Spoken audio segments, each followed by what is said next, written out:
المسجد ثم إلى رسالة الشيخ القادر الجليل والشيخ محمد سلمان المدني والشيخ محمد أرشد بن عبد الله البنجاري والشيخ محمد كشف الأنوار بن حجي إسماعيل بن والشيخ مشرون عبد الله والشيخ محمد زيني بن عبد الغني والشيخ محمد بستاني بن أسلام والشيخ محمد بكر بن حجي من بن الشيخ محمد زهري بن أحمد زهدي النور بن حجي محمد ثم إلى روح الشيخ حاتم سلمان إلى روح أبينا الشيخ بن عبد الله ثم إلى روح مسلم هذا كتاب الشيخ زين الدين المهيبري والشيخ محمد نووي بن عمر البنداني شيخ لهم الفاتحة.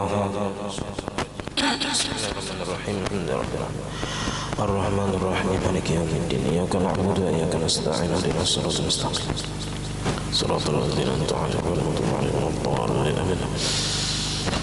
بسم الله الرحمن الرحيم الحمد لله رب العالمين اللهم صل وسلم وبارك على سيدنا محمد وعلى آله وصحبه أجمعين. أما بعد سبحانك لا علم لنا إلا ما علمتنا إنك أنت العليم الحكيم ولا حول ولا قوة إلا بالله العلي العظيم. رب اشرح لي صدري ويسر لي أمري واحلل عقدة من لساني يفقهوا قولي وسدد لساني واهد قلبي بحق سيدنا محمد صلى الله عليه وسلم. قال المصنف رحمه الله تعالى ونفعنا به وبجميع علومه في الدارين آمين.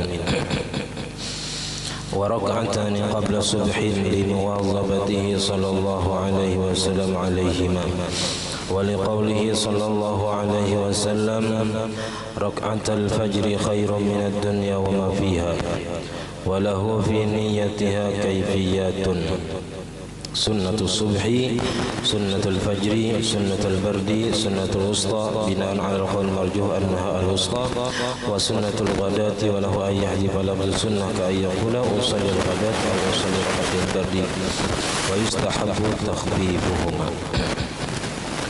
Alhamdulillah, puji dan syukur kita haturkan kehadirat Allah Subhanahu wa taala yang mana dengan limpahan rahmat taufik hidayah serta inayahnya sehingga kita dapat sama-sama berkumpul di masjid yang mulia ini. Mari kita bersama-sama berniat i'tikaf ini dalam masjid. Bismillahirrahmanirrahim. Nawaitu an a'takifa fi hadzal masjid sunnatan lillahi ta'ala. Sengaja aku beriktikaf di dalam masjid sunnat atasku karena Allah taala. Dan kita juga selalu bersyukur kepada Allah Subhanahu wa taala yang selalu memberikan kepada kita bermacam-macam nikmat dan anugerah. Di antara nikmat terbesarnya nikmat iman dan Islam, dijadikannya kita umat Nabi Muhammad sallallahu alaihi wasallam, dipanjangkannya umur kita, disehatkan badan kita sehingga kita dapat sama-sama kembali menuntut ilmu agama. Kita masih membicarakan masalah sembahyang sunnah. Semalam sudah kita membahas tentang sembahyang sunat rawatib, yaitu diantaranya 4 rakaat sebelum asar, 4 rakaat sebelum zuhur, 4 rakaat sesudah zuhur, 2 rakaat sebelum maghrib, 2 rakaat sebelum isya, 2 rakaat sesudah maghrib, 2 rakaat sesudah isya. Nah, kemudian warak'atani qabla subhin, dan sembahyang sunat 2 rakaat sebelum subuh. Limuwazabatihi sallallahu alaihi wasallam alaihima, karena Nabi senantiasa melakukannya. Nabi kada pernah ketinggalan mengerjakan sembahyang sunat 2 rakaat sebelum sembahyang subuh. Waliqaulihi sallallahu alaihi wasallam, dan karena sabda Nabi sallallahu alaihi wasallam, raka'atul fajri khairum minad dunya wa ma fiha.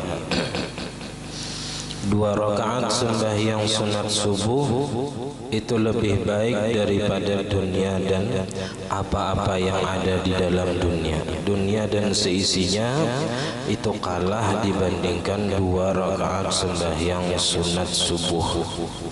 Jadi kalau kita sudah sembahyang sunat subuh, nah hari itu misalnya kada dapat duit juga, nah maka kita kada merasa sedih lagi. Kenapa? Karena kita sudah diberi Tuhan yang lebih baik daripada dunia dan isinya. Man kita mah harap paling 100-200 ribu kuliahan duit.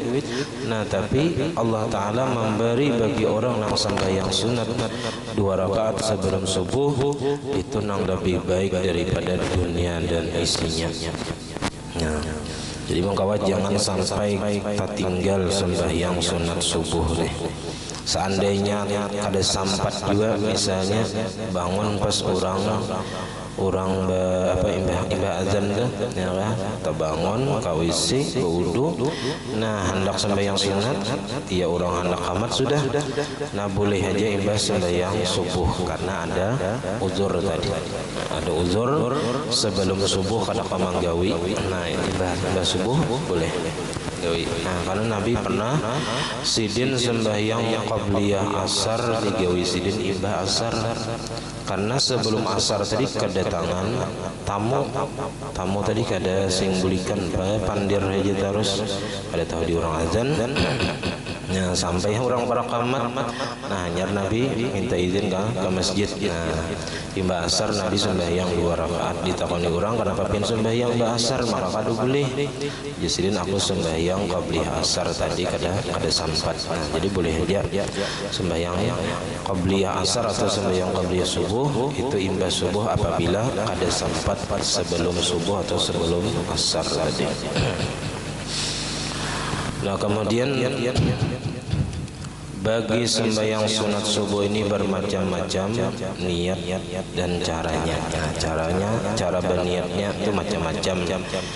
Ada sunat subuhi, sembahyang sunat subuh, kayak itu aja. Usalli sunat subuhi, sahaja aku sembahyang sunat subuh. Ada sunatul fajri, sembahyang sunat fajar, bisa aja karena fajar itu ya subuh. Sunatul bardi, sembahyang sunat barat, nah, ya juga dingin. Artinya sembahyang sunat dingin, nah, karena subuh itu dingin biasanya. Sunnatul wusta, ada juga disebut sunnatul wusta binaan ala qaul marju annaha al-wusta. Nah, berdasarkan atas pendapat yang lemah bahwasanya sembahyang subuh itu sembahyang wusta, walaupun yang terkuatnya sembahyang wusta itu adalah sembahyang asar. Nah, yang di Quran itu hafizu ala salawati was salatil wusta. Nah, ada sunnatul ghadah. Nah, walahu dan boleh juga ayyahdzifa lafaz sunnah, boleh membuang lafaz sunat ka ayyaqula usallil ghadat, usalli raqatal bardi, bisa juga. Wa yustahabbu takhfifuhuma. Kemudian malam ini ulun hendak membahas sedikit masalah berkorban. Nah, supaya kita ada juga mengingat-ingat kembali hukum-hukum berkorban dan masalah-masalahnya. Karena semalam kami sudah melakukan pelatihan cara menyembelih yang halal dan bagus di Mantapura seharian malam hari Sabtu. Nah, supaya kita mengetahui pulang ya kan, mengingat-ingat apa-apa aja yang perlu diperhatikan ketika melaksanakan ibadah kurban ini. Pertama-tama kita mengetahui hukum berkurban. Hukum berkurban itu hukum asalnya adalah sunat muakkad. Sunat muakkad dalam mazhab kita Syafi'i bagi nang mampu, nang lebihan berisi harta daripada hari raya dan malamnya, dan bisa menjadi wajib apabila dinazarkan atau dita'yin itu ditentukan, dipadahkan ke orang ini sapiku ini sapi kurbanku, nah itu jadi wajib. Ini sapi kurbanku. Atau ada orang bertakon yang apa? Ini sapi siapa nih? Siapa nukar sapi nih? Aku dia tahun ini berkorban. Nah, maka jadi wajib sapi itu dikorbankan. Tapi ada juga pendapat ulama yang mengatakan apabila tujuannya itu hanya sekedar bahabar, ya kan? Maka itu kada jadi wajib, kada wajib. Nah, caranya kayak apa supaya jangan jadi nazar, supaya jangan jadi wajib kurban tadi? Ditambahi sunnatnya. Ini kurban sunnatku. Itu caranya bila orang bertakun kurban sunnat. Sama apabila di dalam baniat atau bewakil itu, nah ya dia tuh dibuat sunnatnya, ya kan? Kurban sunnatku. Nah, kenapa jadi harus kayak itu?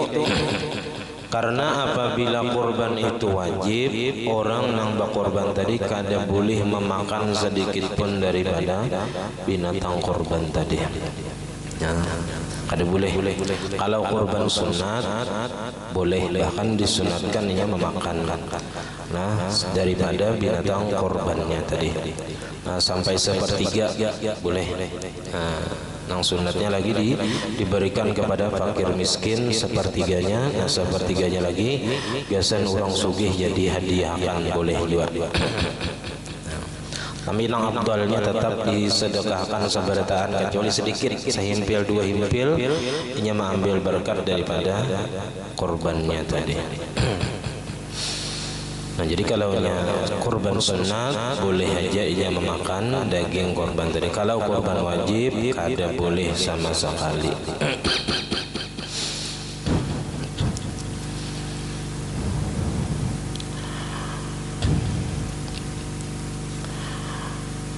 Nah, kemudian apabila waktu berkorban itu mulai hari raya Idul Adha.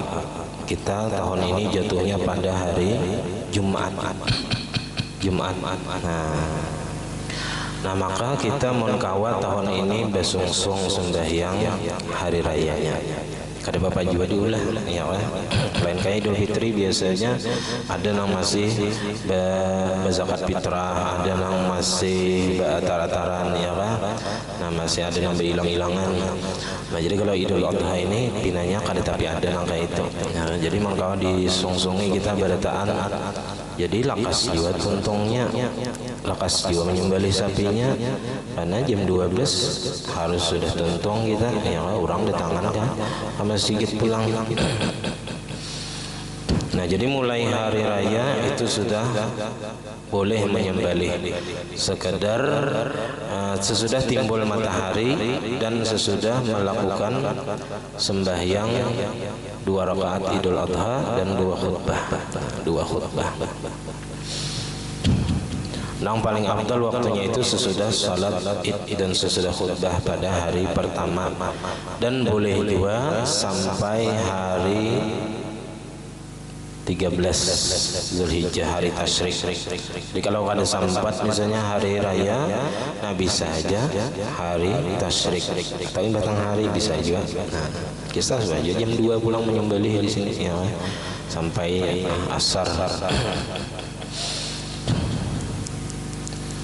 Nah, kemudian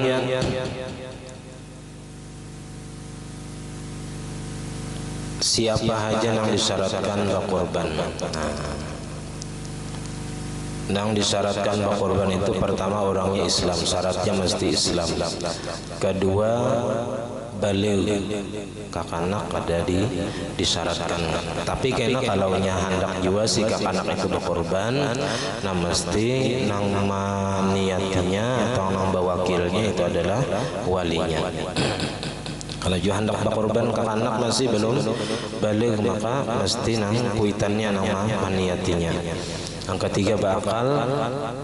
Nah, keempat mampu atau kuasa, ya kita menukar binatang korban tadi. Nah, kemudian binatang korbannya yang dikorbankan adalah pertama jenis unta, kedua jenis sapi, ketiga jenis kambing. Nah, jenis kambing. Kada boleh selain daripada 3 jenis ini tadi. Ada boleh, misalnya kuda atau kijang atau apa misalnya yang di hutan tuh, ada boleh. 3 ini aja yang ada dalilnya yang dari Nabi. Kemudian bagi orang yang berkorban Itu mulai tanggal 1 tadi sunat jangan memotong kuku, jangan memotong rambut. Nah, supaya kena menjadi saksi di akhirat. Nah, bahwasanya kita melakukan ibadah kurban. Nah, sampai kena sudah tuntung menyembelih. Jadi sunat nang kurban jangan memotong kuku, jangan memotong rambut. Sunat aja bang lah, boleh aja. Seandainya ta, misalnya kada kawa kada, nah ayo hasil itu. Kemudian binatang nang kada boleh dikorbankan. Pertama, buta binatangnya, buta sabalah atau buta kedua-duanya. Nah, kalaunya kawar aja masih kawat. Seandainya pakai kacamata sapinya itu melihat misalnya, nah itu masih kawat. Tapi munnya nang kada melihat sama sekali, nah itu nang kada boleh. Walaupun sabalah aja misalnya kada melihat, kada kawat. Atau sapinya pincang, nah pincang sabalah atau pincang betisnya misalnya, nah itu kada boleh juga dijadikan binatang korban. Kemudian yang kada boleh lagi binatang itu kurus benar, tinggal tulangnya lagi, dagingnya babi ada, nah itu kada kawa juga dijadikan sebagai binatang korban. Atau binatangnya garing, nah garingnya parah, nah ini kada boleh dijadikan binatang korban. Kalau binatangnya itu betina, nah binian, sapi bini, kambing bini, nah itu boleh aja dijadikan korban, asal jangan hamilnya, asal jangan ada anak di dalam perutnya. Kalau itu jadi aib, anak kada boleh dijadikan sebagai binatang korban.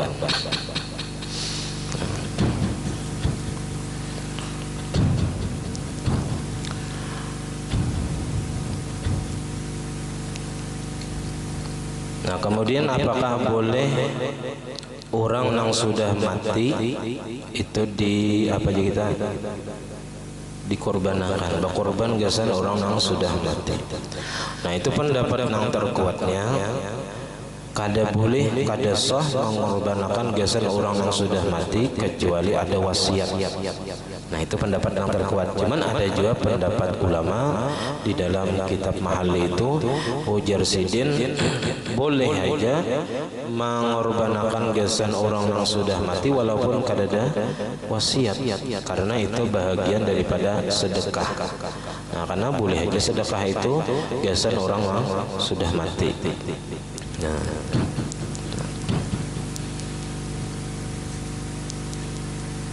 Nah, kemudian menjual daging korban, nah itu kada boleh hukumnya. Bagi nang bakorban, bagi nang bakorban kada boleh menjual daging korbannya, walaupun kulitnya, misalnya parutnya kada boleh dijual, mesti diberiakan. Dan kada boleh juga binatang korban tadi dijadikan sebagai upah menyembelih. Ada boleh kepalanya gesan tukang sembelihnya, ada boleh upah menyembelihnya, ada boleh. Karena menyembelih terlalu tak ke bawah kena, panjang gulunya, supaya banyak dagingnya. Kada boleh apabila dijadikan sebagai upah. Nah, tapi kalau hanya upahnya misalnya duit, ya upah pian nyembelih, nah ini kepalanya kami memberi pian, nah itu boleh aja, boleh. Nah, kada boleh itu sebagai upah langsung. Ini kepalanya ini upah menyembelih, nah itu kada boleh. Tapi kalau hanya memberi boleh aja. Nah, kemudian di wadah kita ini biasanya, biasanya bewakil menyembelihnya, berniatnya, lawan tukang sembelih.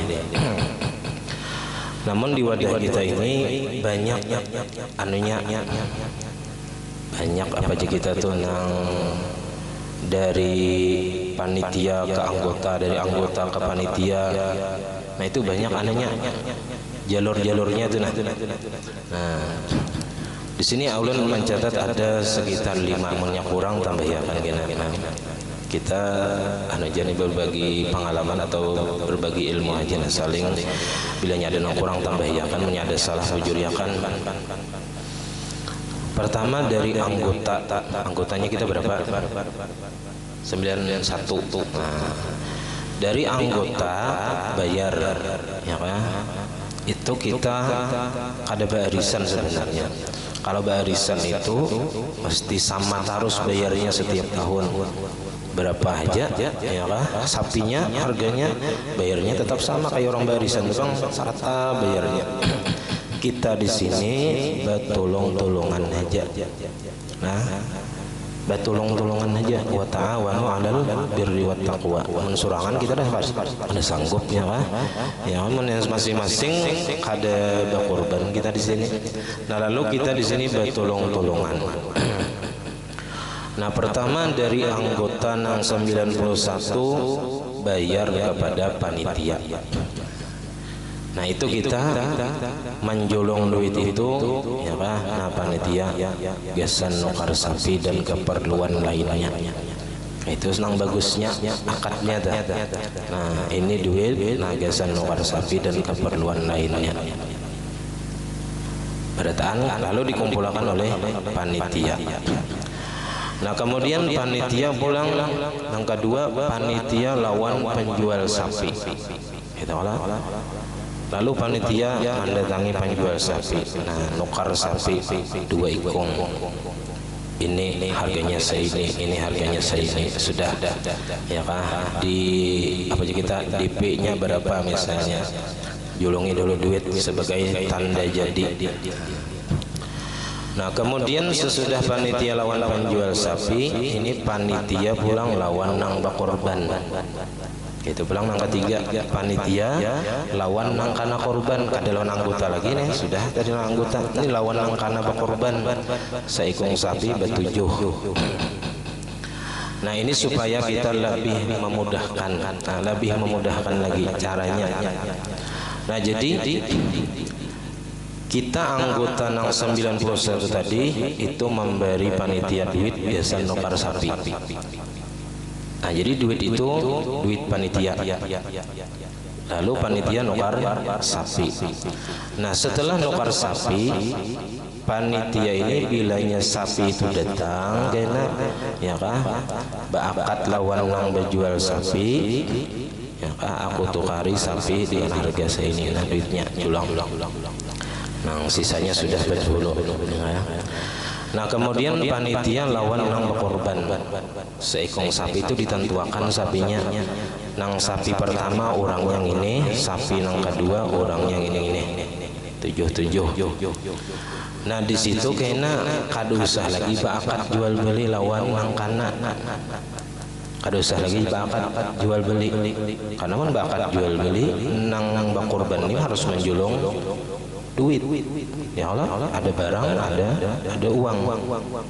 Tapi karena nang kana ini kada ada lagi duitnya, ya sudah dijulung lawan panitia berataan. Ini supaya memudahkan ya, supaya memudahkan kita tah. Nah, jadi panitia kaina lawan nang berkorban nang betujuh itu. Nah, ini sapiku, nah aku serahkan lawan ikam. Misalnya seikong kalau nya tunggal ikungan. Nah, ini sapi, nah sepertujuhnya gesan ikam. Nah, ini sapi sepertujuhnya gesan ikam sampai ke tujuhnya. Nah, itu supaya akadnya lebih mudah.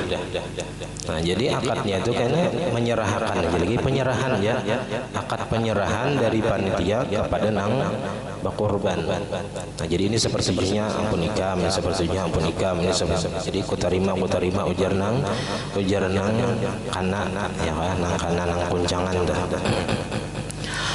Nah, karena orang nang berkorban tadi setelah inya menentukan sapinya, ini sapinya, inya sudah tahu nang mana sapinya. Nah, mulai saat itu inya sudah boleh berniat. Jadi berniat mbak korban ini kada mesti rahatan menyembelih, kada boleh berdahulu sama nang kaya zakat, sama nang kaya puasa. Nah, Ya miripnya kayak zakat kan, miripnya itu kayak zakat. Karena zakat itu boleh berdahulu, boleh beimbai, dan menyerahkan. Boleh juga niat berkorban itu sebelum berkorban, tapi sudah ditentukan sapinya. Nah,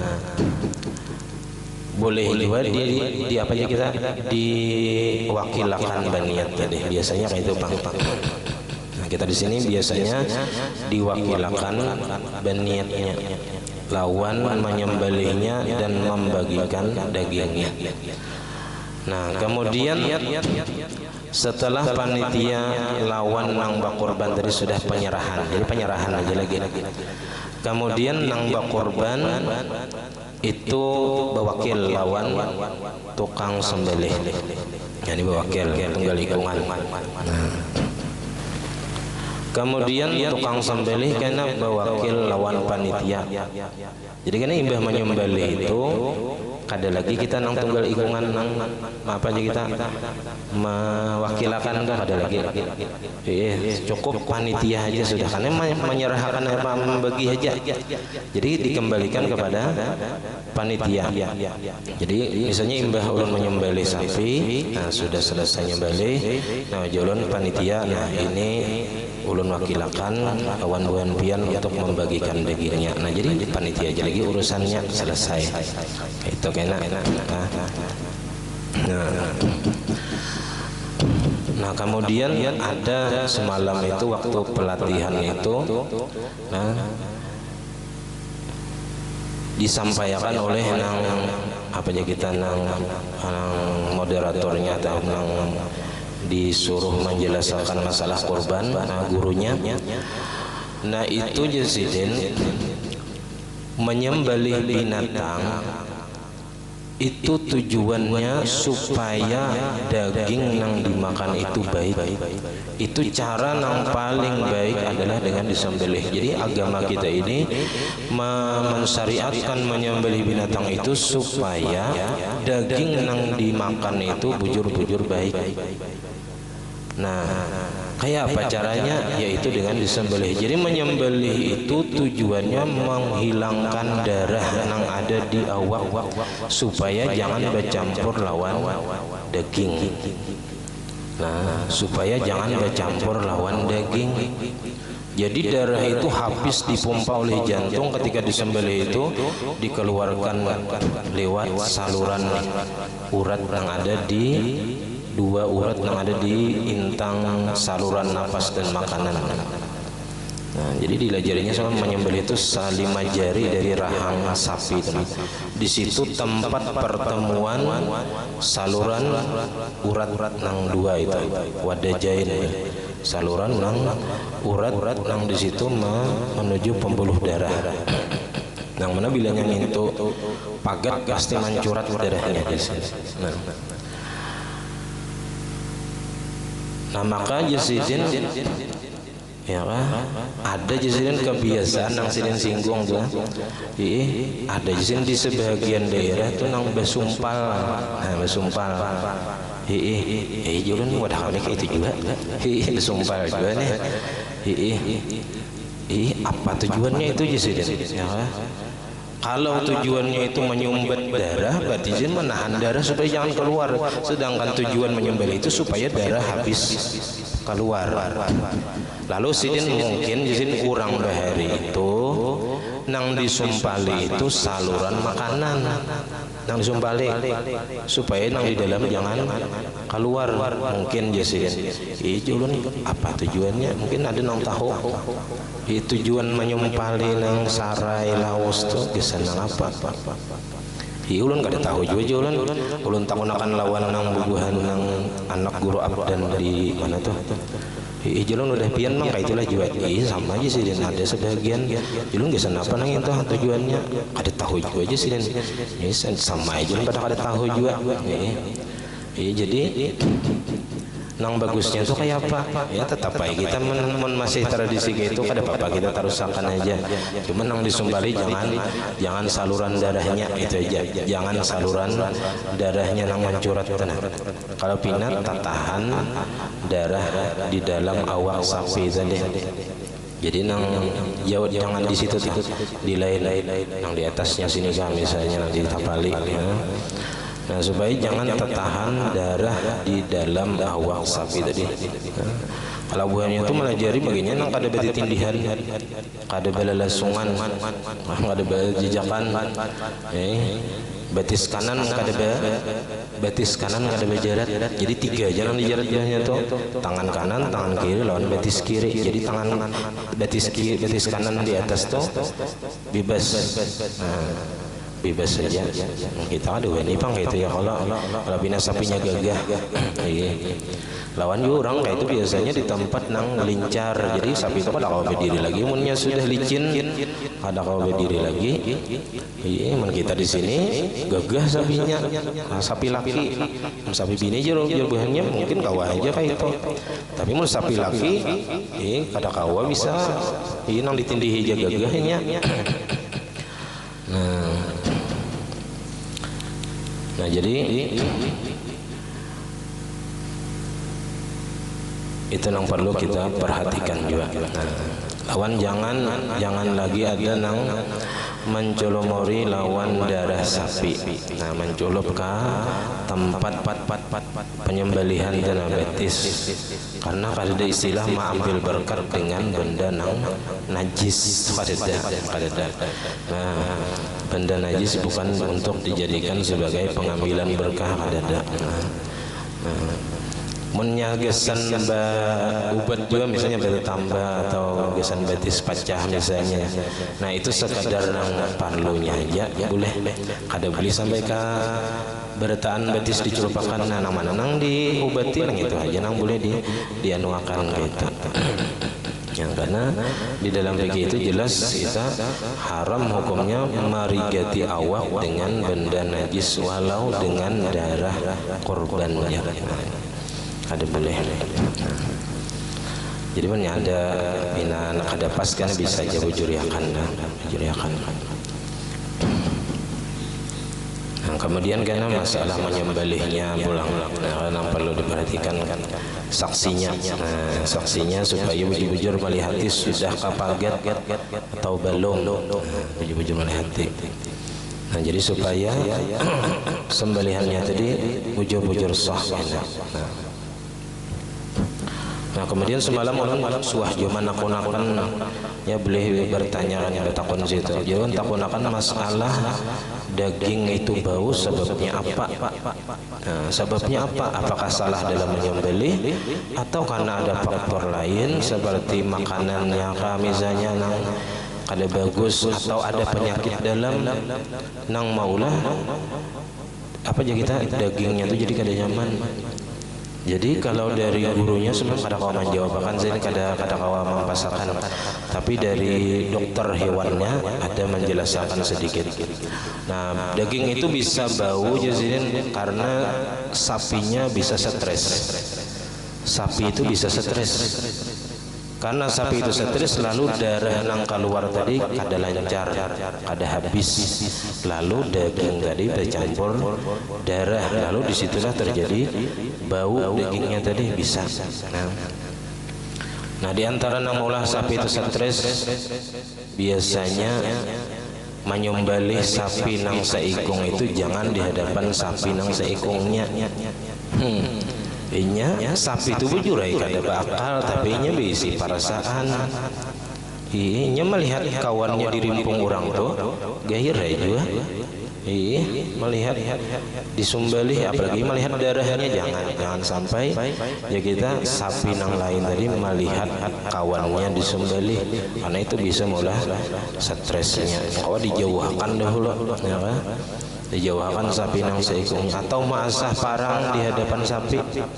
Nah itu juga mempengaruhi ya kah pikiran sapi. Di sapi pajangan aku disembelih orang ya kah. Nah itu juga bisa mempengaruhi daging atau bisa juga faktor lain seperti dagingnya kapanasan bepanas. Kalawasan bepanas. Nah itu cepat juga maulah daging itu bau atau busuk.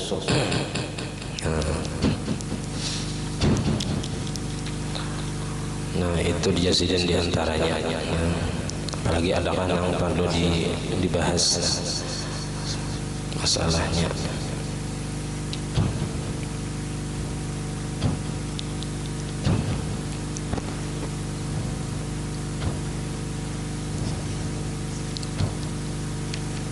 Di sini banyak kayak panggil pertanyaan-pertanyaannya ada juga di sini.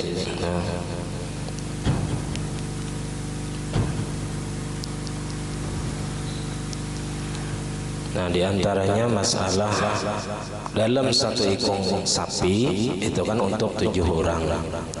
Nah, dalam 7 orang itu dalam mazhab Syafi'i boleh dicampur. Sepertujuhnya berkorban, sepertujuhnya berakikah, sepertujuhnya bernazar, sepertujuhnya besan makan biasa aja. Ya, boleh. Sampai 7 macam misalnya tujuan dalam satu ekor sapi tadi boleh. Nah, apalagi misalnya kalaunya seekor sapi surangan, bagus lagi nih. Nah, seekor sapi surangan kali nak bebawaan ya, supaya lakas ke surga ya. Mon betujuh kayaknya mesti ya. Lambat sapinya berjalan. Nah, ada juga kayak itu pikiran rupanya di akhirat itu dikiranya kayak di dunia, padahal ada. Allah Ta'ala bisa aja menggunakan sapinya. Iya, nang betujuh dari muat aja. Secara akal sapi dibuat 7 terjelepak ya. Apalagi menggana-gana nang buati. Nah, itu secara logika kita, tapi di akhirat kayaknya ada kayak itu. Nah, kendaraannya kayaknya digantikan apa diulahkan Tuhan. Misalnya kendaraannya sapi juga, cuman sapinya kuat ya. Di akhirat itu ada kayak di dunia bang nikmatnya. Nah, yang paling bagus ya kan berkorban itu seekor orang, seekor unta. Nah, itu karena paling gonal, paling larang pulang. Kemudian seekor orang, seekor sapi. Nah, kemudian seekor orang, seekor kambing. Nah, mana abdulnya ya 7 ekor sapi, 7 ekor orang, 1 ekor sapi, atau seekor kambing untuk 1 orang. Nah, di kitab itu lebih abdul 1 ekor kambing. Tapi mun kita ditukarkan ke kambing, nah apalagi daging yang dibagi sedikit seorang ya kan? Karena kita cari itu dagingnya di sini. Kecuali misalnya gaji apa kurangnya genap, nah genap 92, nah lalu terakhir kayaknya 2 ekor sapi, 1 ekor kambing. Nah bisa kayak itu supaya mencukupakan lah.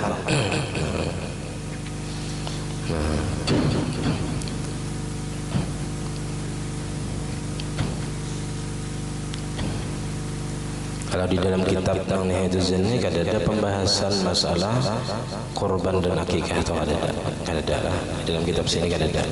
Nah, ada di dalam kitab I'anatul Talibin atau Fathul Mu'in itu ada. Di sini ada.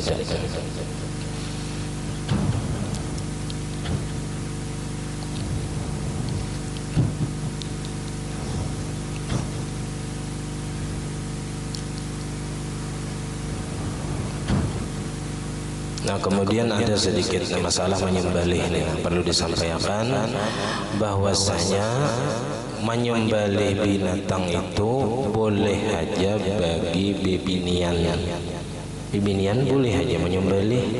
Yang kadang kalau ada melihat di mana tuh di Facebook tuh binian menyembelih ayam, kayak bukan berjual ayam tuh kan, tapi nang tuh langsung belinya bibinian. Jangan ada boleh aja binian nyembelih ya, banyak yang komentar kayak itu. Padahal di kitab itu boleh aja binian itu menyembelih. Urutan pertama nang paling abdul menyembelih itu pertama laki-laki muslim berakal. Itu urutan pertama. Orangnya lelakian, orangnya Islam dan berakal. Itu urutan pertama nang paling utama menyembelih. Urutan kedua itu adalah bebinian muslim berakal. Binian boleh jadi nyembelih. Kalau misalnya binian berkorban kambing nih sorangan nakar nyembelih sidin seorang, berniat seorang ya kan? Bagi seorang, nah boleh. Atau misalnya ayam diraja kendaraan hari Jumat nang lakiannya kan masih gisan ya kalapak-kalapaknya, nah disembelih oleh bebinian halal aja dimakan asal ayamnya tadi masih hidup waktu disembelih. Jadi menyembelih binatang nang rahatan kalapak-kalapak atau ayamnya uyuh garing, nah itu boleh aja. Kalau ayam dirancak kendaraan dari rancak udah kita nih, ini jarang ayamnya tahu deh kurang laju-laju di sini ada tapi wani lagi nyanyi barang kartak ada ini lagi kucing yang berpikirnya barang lihat dulu kucingnya kan. Nah ada lagi nang itik guring di kartak, ada lagi udah kita nih mun di Pangawang ujung situ masih ada itik guring di kartak. Jarang orang lalu lawan nang lalu ngitung-ngitung aja. Iya jarang orang luar masuk, kecuali ada keperluan ke situ. Nah jadi kalau ayam itu masih kalapak-kalapak itu masih kawa disembelih. Nang kada beli itu bila sudah ranai udah bila nang mahadang mati aja lagi, nah itu kada kawa lagi. Bila masih ada harakat, masih ada gerak ikhtiar, masih ada gerak-gerak nang dikehendakinya, masih kawa bergerak, masih kawa bakalapak-kalapak, nah itu masih kawa disembelih. Nah, bilanya sudah ranai, nah kada kawa lagi ya. Bila sudah ranai itu behinak aja lagi orangnya, ayamnya kada kawa lagi disembelih. Tapi kalau masih kalapak-kalapak itu masih kawa disembelih. Bebinian yang nyembelihnya, nah sahaja sembelihannya halal aja dimakan, asal pagat aja kita saluran napas dan makanannya. Mun pagat lawan gulu-gulunya pangjar, ya kah? Ih, pakai apa nyembelih? Pakai kapak misalnya, pagat gulunya. Nah sahaja sembelihannya cuman makruh gawiannya. Nah karena kada ihsannya gitu, kada berbuat baik lawan binatang. Nah mungkin itu aja yang perlu disampaikan. Nah kemudian malam Sabtu yang akan datang kita libur aja pengajian lah. Mungkin karena mau membaca manakib aja. Jadi di mana misalnya kalau di masjid Mbah Isa kita baca manakib. Kalau cola ada yang menyahut hanya di rumah Mbah Isa. Jadi untuk majelis malam Sabtu yang akan datang kita liburakan aja. Insyaallah. Salah khilaf pun dan maaf. Oleh Nabi sallallahu alaihi wasallam. Al-Fatihah.